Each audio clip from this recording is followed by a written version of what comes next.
কর্মী স্বল্পতার কারণ দেখে বামপন্থী কর্মচারী সংগঠনে 3 ঘন্টার গণ অবস্থান বাতিল করল পুলিশ প্রশাসন। এক তীব্র প্রতিবাদ জানিয়ে রবিবার রাজধানীতে বিক্ষোভ প্রদর্শন করল ত্রিপুরা কর্মচারী সমন্বয় কমিটি এইচপি রোড।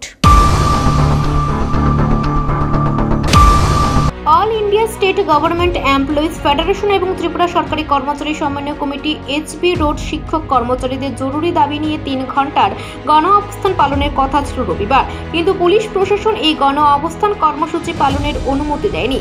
গত 1 নভেম্বর এই কর্মসূচি উপলক্ষে অনুমতি চেয়ে পুলিশ প্রশাসনের কাছে চিঠি দেওয়া হয়, কিন্তু গতকাল রাতে পুলিশ প্রশাসনের পক্ষ থেকে গণ অবস্থান কর্মসূচির অনুমতি বাতিল করা হয়। রবিবার গণ অবস্থানকে কেন্দ্র করে ত্রিপুরা কর্মচারী সমন্বয় কমিটির এইচপি রোডের সমর্থকরা আগরতলায় সমবেত হয়ে বিষয়টি জানতে পারেন। স্বাভাবিকভাবে পুলিশ প্রশাসনের গণ অবস্থান কর্মসূচির অনুমতি প্রদান না করার ঘটনা তাদের মধ্যে তীব্র ক্ষোভের সৃষ্টি করে। এর আগে গত 8 জুলাই ত্রিপুরা সরকারি কর্মচারী সমন্বয় কমিটির মিছিলের অনুমতিও পুলিশ প্রশাসন দেয়নি। এই প্রসঙ্গে সংগঠনের এক নারী নেত্রী জানান, সর্বভারতীয় 11 দফা এবং রাজ্যের 14 দফা দাবির ভিত্তিতে রবিবার সকাল 11টা থেকে 3 ঘন্টার গণ অবস্থান আহ্বান করা হয়েছিল।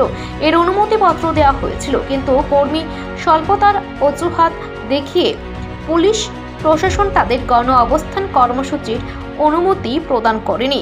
এই ঘটনার তীব্র প্রতিবাদ জানান তিনি। ধ্বংস করছেন, আমাদের দাবি দাওয়াকে নস্যাৎ করছেন, এর কি জবাব দেবেন আপনারা আগামী দিনে আমরা জানতে চাই।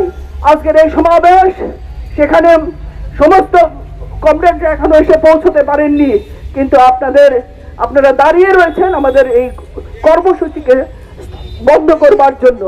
আমরা আপনাদের কাছেও বিনীতভাবে আবেদন জানাতে চাই যে পুলিশ প্রশাসনের কর্মচারীরা, আপনাদের অবস্থা ভাবুন তো দেখি একবার। আপনারা কি ভালো আছেন? আপনারা কি একই বাজার থেকে জিনিস কেনেন, একই বাজার থেকে সেখানে ওষুধ কেনেন? আপনারা কি ভালো আছেন? আপনাদের পরিবার কি ভালো আছে? আপনার ছেলে মেয়েদের ভবিষ্যৎ কি আজকে সুরক্ষিত? শিক্ষা শেষে আপনার জন্য এই যে বৃহত্তর বেকারের দেশ হয়েছে ভারতবর্ষ, সেই বেকারের দলে আপনার ভবিষ্যৎ বংশধর তারা নাম লেখাবে না তো? কাজেই আপনারা কিসের রাজনীতি করছেন? গুন্ডাগর্দি করছেন, অফিসে ঢুকে কর্মচারীদের পেটাচ্ছেন, হাসপাতালে ডাক্তার নার্সদের পেটাচ্ছেন, রক্তাক্ত করছেন, উদয়পুরে শিক্ষককে হত্যা করেছেন।